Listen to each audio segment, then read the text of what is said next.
to meet you all through this platform. I'm Erin John. I've been working with Valley since November 2016 out of my graduation from residency in a Mountainside Hospital in Montclair. Today, we're going to do a talk on vaccines. And I know everybody will want to hear something about COVID vaccines. So yes, I'm going to talk about that as well, along with the other vaccines that you might consider depending on the age. So give me 1 second while I start to share my screen. So I know we have about half an hour in front of us, so I'll try to be as informative as I can with the short amount of time that we have in front of us. Again, my name is Erin John, and I practice family medicine in Fair Lawn. So let's go right into it. Let's first talk about the COVID-19 mRNA vaccines. There are 2 mRNA vaccines that currently been approved, emergency approval, of course, in the United States by the FDA. One of them is called the Moderna vaccine, and the other one it's called the Pfizer vaccine. Everybody's well aware of both of them. Now, how does this vaccine work? Because everybody's like, oh, this is a new type of vaccine. Give me something more about the mRNA vaccine. How it works is that it gives instructions for our cells to make a harmless piece of a protein called a spike protein. And this same protein is found on the surface of the coronavirus, itself.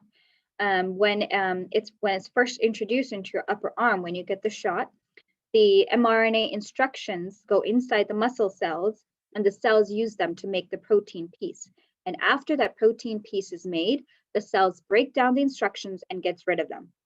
The next thing that they do is the cells then display this protein on it. They're almost proud to have this new protein on them.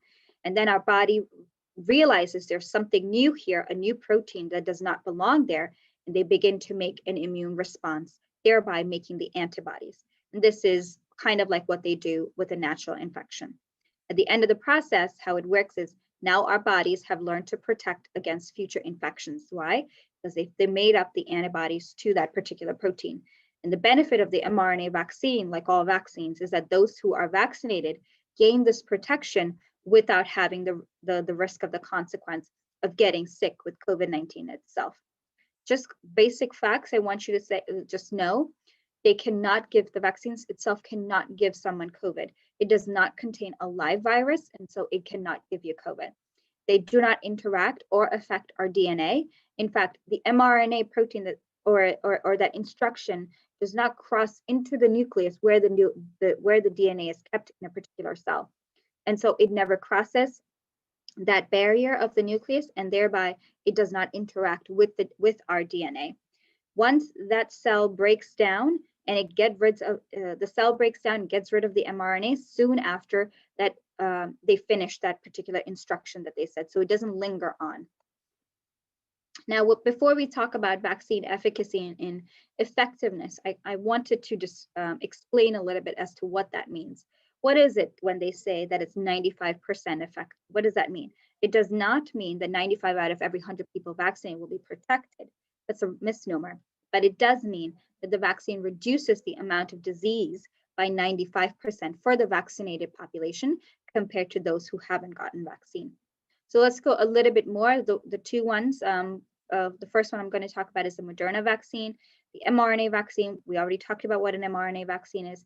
It has 2 doses, 4 weeks apart, 28 days, 94.5% effective, authorized for 18 and above. What's the benefit of the Moderna vaccine? People say, oh, I got the shot, now I ended up with COVID.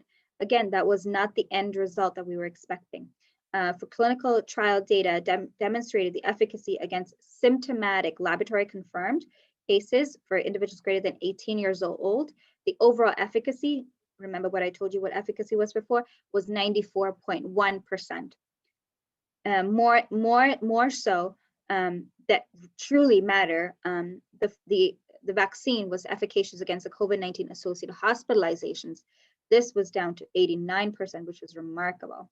Now let's talk about the Pfizer vaccine. Again, another mRNA vaccine, 2 doses, 3 weeks apart, 21 days, about 95% effective. And this has, let's clarify that. Now it's been authorized for 12 and above. And the benefits of the Pfizer, let's go into a little bit of the efficacy. Remember, against symptomatic disease, 95% efficacy rate, and against hospitalizations even more, which is wonderful. And this was prior to the Delta variant and the other new variants that were out there. So I got to say that too. Okay. The J&J vaccine, which is the Johnson & Johnson vaccine, that was a different one, not an mRNA vaccine. This is what we call a non-replicating viral vector vaccine. This is a one-dose vaccine. In the US, 72% against getting moderate to severe disease after 28 days after vaccination. Now, you might ask me, so what's a viral vector? The other ones you talked about was mRNA, which we talked about. Now, what's a viral vector? It uses a modified version of another virus called a vector to transport those particular instructions. Now, the viral vector, so that virus does not cause COVID, and it doesn't harm you in any way. In fact, there are other multiple vaccines that use the same way to produce vaccinations and immunity. What it does is that the vector will enter a cell in our body and then use the cell's machinery to produce the harmless piece of the virus that causes COVID-19. And this piece, again, it's called a spike protein, and it's only found on the surface of the COVID-19 virus. Scientists have been using this and researching on this since the 1970s. So it's a very, very well-established route.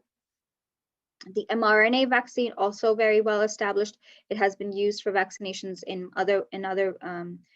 or used in research for other vaccines as well. For COVID-19, it was a breakthrough.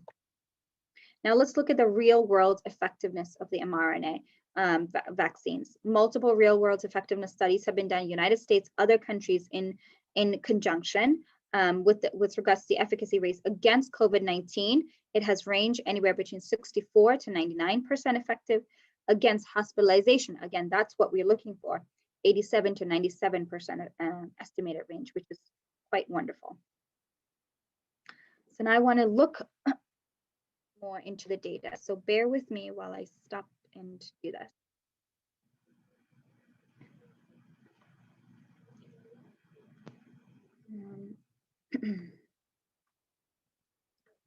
So this one, I hope you can see this. If you can't, Sue, please let me know. This one, we're looking at the provisional death counts for the coronavirus disease in the United States. This is readily available to everybody. It's on the CDC website. As of right now, with regards to the deaths, if you look at here, 609 deaths and 635 deaths. The most state with the most amount of death, unfortunately, has been California, Texas, Florida, New York City, Pennsylvania, the whole state of New York, and then New Jersey. Now let's look at the age and sex, how it shows. There it goes. Yep, I see it. Yeah, okay, great. The dark blue bar is for the male, and the lighter bar is for the female. If you look at the death counts as the age goes, you'll see how the darker blue has been higher. 85 and above is only when that switch happened. So this was for the female, for the 55 to 64 male, 65 to 74 range, 75 to 84 range, 85 and above. And then this one was 45 to 54. Now let's look into race. Non-Hispanic white was unfortunately the highest with, again, and then came the Hispanic and the Latino community, African-American or non-Hispanic, Black, non-Hispanic, Asian, and then afterwards. Now I wanted to look at the comorbid conditions that might have contributed. Again, this looks at the deaths selected by age group. Again, this is the highest was between the 65 to the 74 age.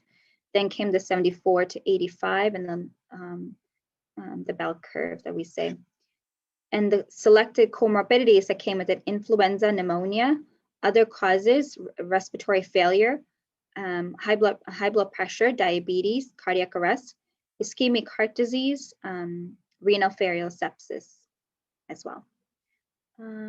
Now let me stop the share and take you to the next one.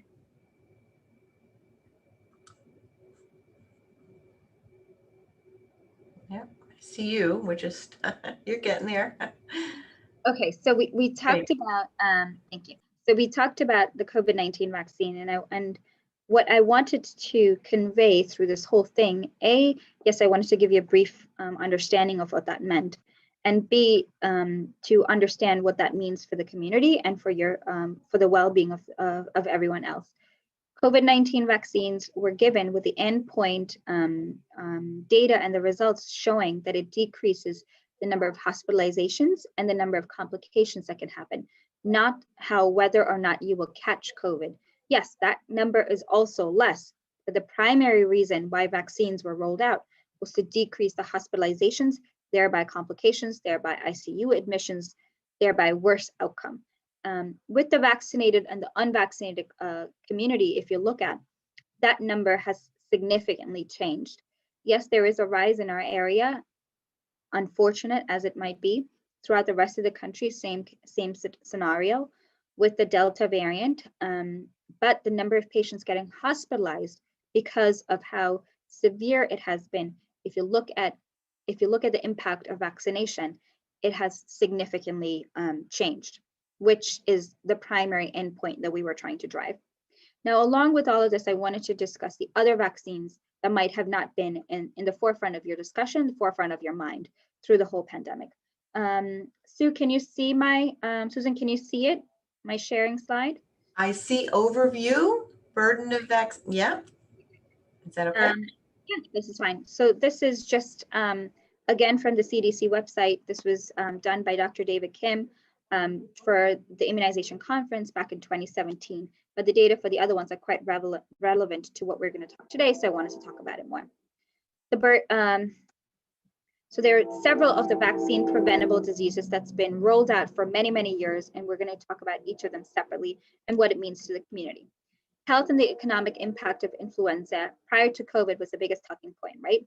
Millions of cases per year, varying year to year, more than 200,000 hospitalizations per year, anywhere between 3,000 to 49,000 deaths per year. Direct medical costs was billions, with loss of work, life costs, etc. Very expensive. This is another one that we've always talked about, shingles vaccine. Again, 1 million cases per year, lifetime risk of 32%, much more severe cases happening later on in life or an immunocompromised state. We're going to talk more about this as well. And then the last one, or another big one, was the pneumonia vaccine series. Why are we doing the pneumonia vaccine series? How has it been effective? What are the underlying conditions that might predispose you to a worse pneumonia case? And why the vaccine rollout has also been beneficial. So if you look at the bottom, it says different comorbid conditions that increases the risk for you to have a worse outcome with a pneumonia, with a pneumococcal disease. Anything that can give you pneumonia in the lung, that's what it means. The first one being cardiovascular disease, diabetes, other pulmonary conditions, kidney disease, liver disease, history of alcoholism, HIV, and of course, cancer.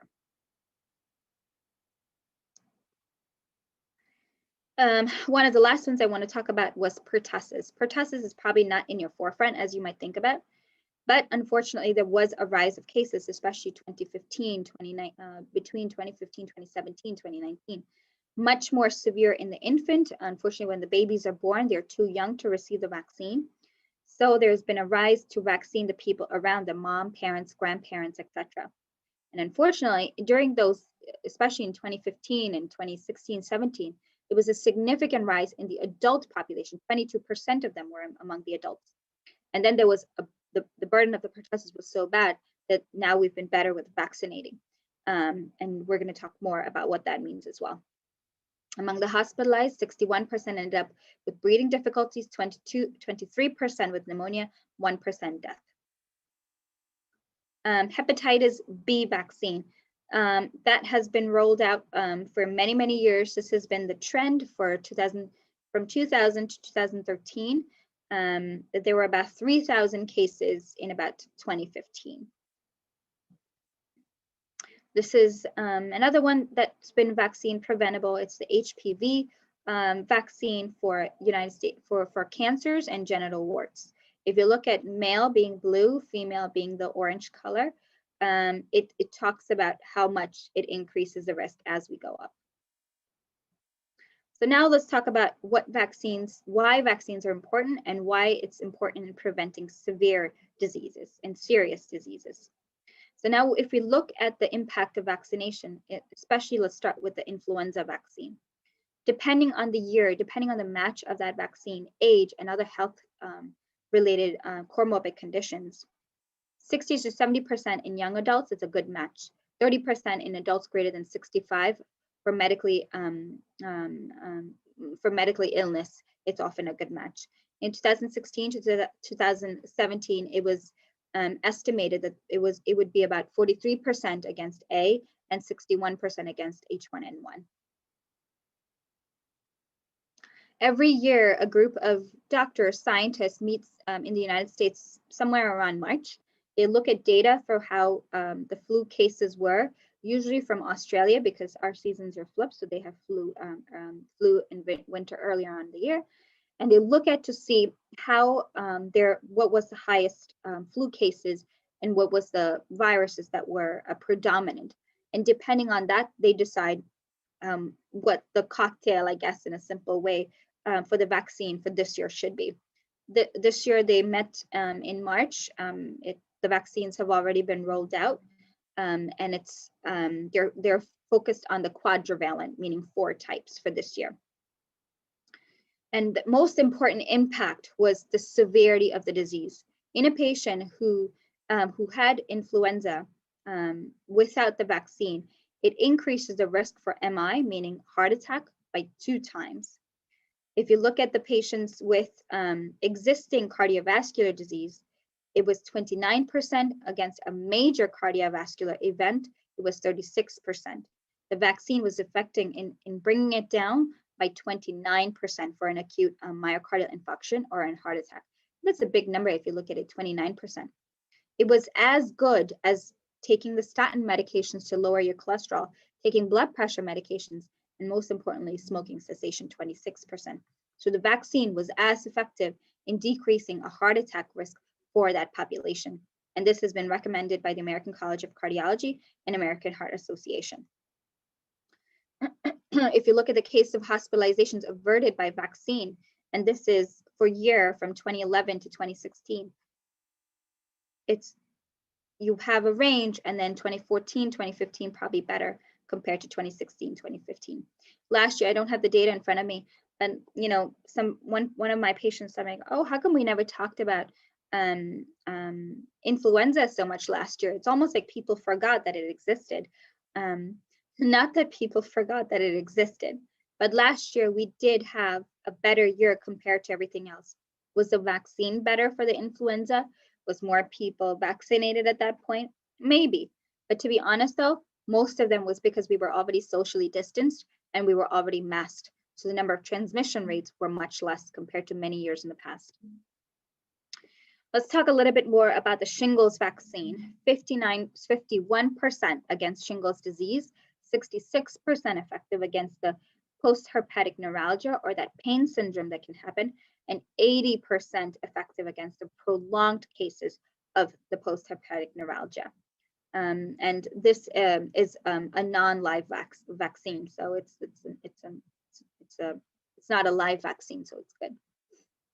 Now let's talk about the pneumonia vaccine. Oh, before I forget, shingles vaccines typically given closer to the age of 60. I typically vaccinate my patients, 55 and above. Some instances pay 50 and above. It just depends, but I would say definitely by closer to the 60s, you should have 2 doses of the shingles vaccine. They're given 2 to 6 months apart. The pneumococcal vaccine, there's currently 2 of them. The Prevnar 13 or the 13-valent pneumococcal conjugate vaccine and the 23-valent pneumococcal polysaccharide vaccine. So there's currently 2 in the market. The guidelines suggest that we vaccinate all individuals 65 and above. First shot with the PCV13 at age 65. Second shot PPV-SV23 or the pneumococcal pneumonia vaccine 23 at the age of 66. There are cases where we vaccinate with the 23 earlier on in life, meaning below the age of 65. very small amount of population that they do it for because of certain comorbid conditions that they are prone towards that might give them a worse outcome if they ended up with pneumonia, like type 2 diabetes. Tdap, that's the one that we talked about for pertussis. We vaccinate pregnant women to be 90% effective in preventing pertussis in infants. And this comes close to my heart. As I was working with my third pregnancy, unfortunately, that was around that time that I told you, that 2015 to 2017 uptick. It was exactly 2017. I got exposed to a patient in my office who ended up positive for pertussis. And this was quite serious because I had a contact right before my delivery. And I had a long conversation with my pediatrician as well as my OBGYN. And because of the risk associated with the baby, I ended up having to take an antibiotic for the first week after my baby was born. The vaccine rollout, even though I had the Tdap vaccine and it was good, the significant risk for an infant born and then contracting pertussis, the case of hospitalization is significantly high. The rate of death in infants significantly high. So you will see that Tdap is recommended for immediate members, the pregnant mom, the dad, as well as probably grandparents or anyone having close contact with the baby, taking care of the baby. Oh, I think we talked about this. Sorry. Okay. Next one is the hepatitis B vaccine series. Majority of us growing up in the United States have had their vaccines growing up. 90% effective, completing 3-dose series. It decreases with type 2 diabetes and increasing age. So 40 and below, 90%. Then as you see the age, the efficacy of it drops. So better to get vaccinated earlier on in life against Hep B. Hep B gets transmitted through mostly through sexual practices, IV drug abuse, and if you look at hepatitis C, that's also something that we won't be discussing today, only because there's no vaccination against hepatitis C. But with the baby boomers, your provider will check for Hep C antibodies at least once, because there was a time when hepatitis B was not tested if there was a blood transfusion or any other cases where you could be harboring it. And so once after the age of 55, I believe, that your provider will test for hepatitis C. And unfortunately, there is currently no vaccine for hepatitis C. There's only a vaccine for hepatitis A and hepatitis B.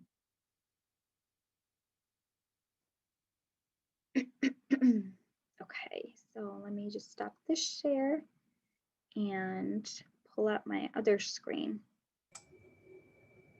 Well, I think stop the share. I think you can see me, right? I can see you. Okay, good. All right. I think we made it. Okay. All right. Right on time. And now I can take questions. Okay, great. Thank you so much. Somebody had a question. They asked what does it mean that the shingles vaccine is not licensed? Is that something that was? No. Where does it say that it's not licensed? No, it's approved. It's approved. So there's no unlicensed. Okay. I didn't see that either, but I wasn't sure. Okay. So I think regarding shingles also, why is alcoholism a additional pre-existing risk? Okay, so let me take you back to that screen. Give me 1 second.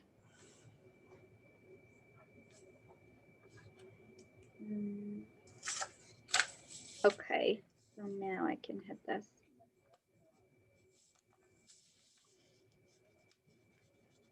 So if you look at this is the I guess the one that they were talking about. So cardiovascular, diabetes, pulmonary, kidney, liver, alcohol increase the risk, HIV, and other cancers. Why this one in particular? Just immunocompromised state.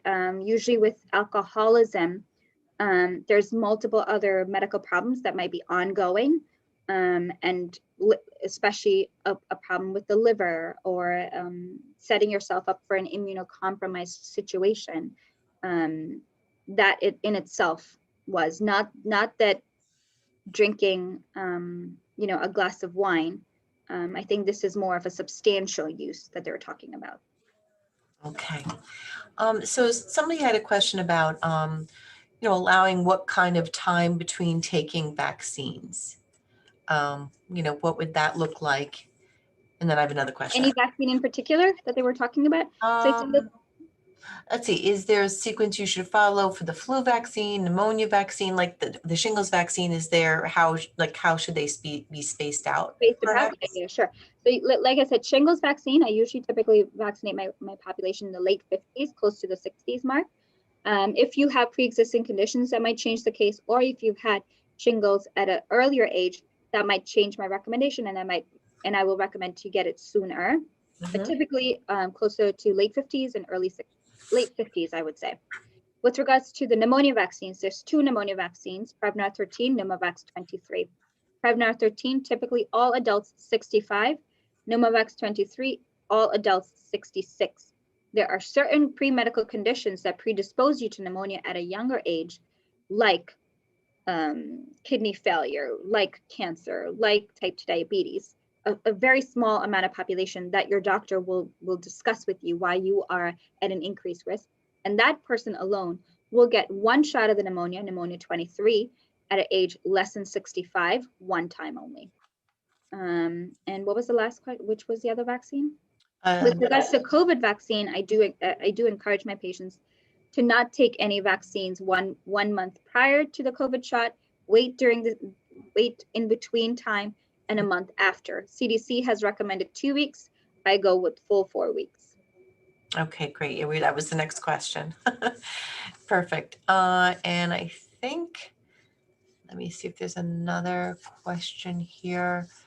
Have you yourself experienced in your practice, any of your colleagues, any, I guess, long-term negative effects from taking the vaccine at all? Have you seen any? COVID vaccine, are we talking about? Yes, any of the vaccines.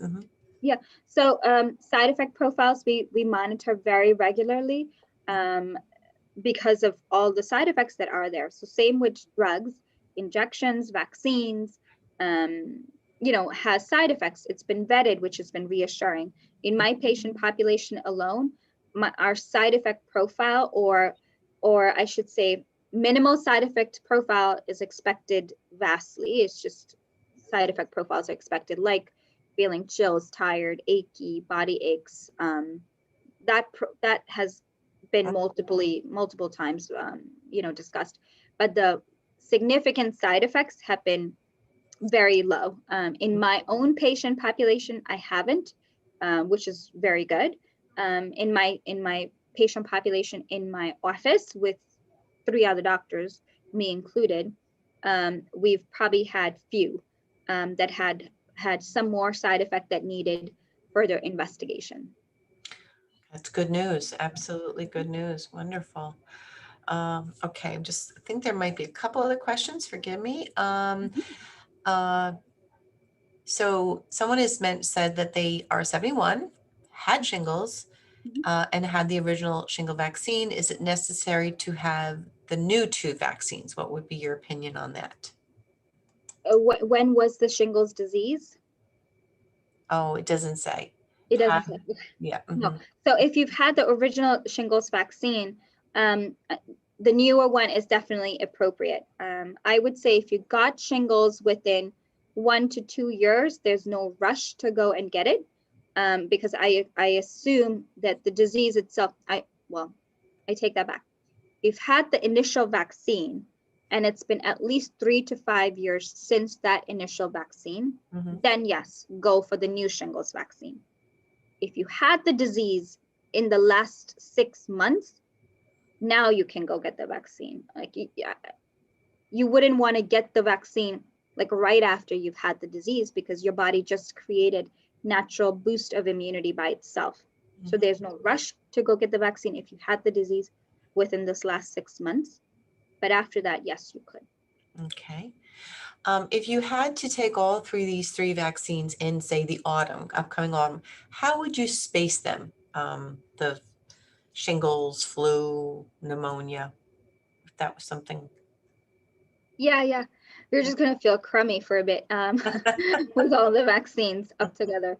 The flu vaccines, I typically get my patients between September, October. I think that's the best time to give it. Earlier might delay, or probably how much effective and for how long it'll stay effective might be questionable, especially as flus typically lasts till March, sometimes into April as well. So I typically vaccinate my flu early October, late September. Now, none of them are what we call live viruses. So if there is no contraindication stating that you cannot take one at the same time or together, spacing it apart just for if you have a reaction, you kind of want to know which one you had the reaction to and then take it appropriately. But if you wanted to space it, give yourself at least 2 weeks. But there's not but we do give the pneumonia vaccine and the flu shot together all the time. So there's not like saying that you cannot. It's just you'll feel crummy. That's it. Yeah. Okay, great. So someone has said, I believe tetanus is part of the protocol. How often should an individual get the tetanus vaccine, would you recommend? So tetanus alone, that's the one that I mentioned about Tdap. So that T has the tetanus in it. So it has a tetanus, diphtheria, pertussis. So that's typically done once every 10 years. Every 10 years, okay. And also someone was just asking, would you be able to bring up the shingles vaccine slide again? Shingles vaccine slide, yeah. Thank you so much. This one? Yeah. Okay. And oh, no. Sorry. This yeah, one. I think it's This new. one was the. Oh, did we mess it up? It's okay. Post. We're looking for it. Okay. Thank you. I might have talked over. It might have been.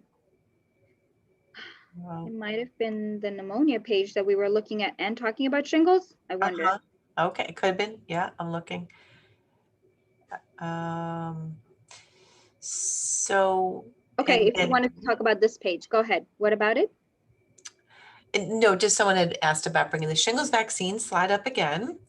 So, and then just, I guess that how long in advance would you say to make an appointment, as it must be get very busy in the fall for these flu vaccines and even shingles? How often do you how like does people require an appointment for a physical or just a shot? Is there it depends on the practices, but a lot of practices have had nursing visits just for vaccine updates. Okay. You would definitely want to be seen by the doctor at least once a year. So if you're not an existing patient, at least seeing the doctor once a year, they would typically have it done when you're seeing them. But most offices do have nursing visits for shots. Okay. And then someone had mentioned something about that their typical reaction a couple weeks after the flu vaccine is to feel sick with some kind of virus. And have you seen that? Is that something that can happen?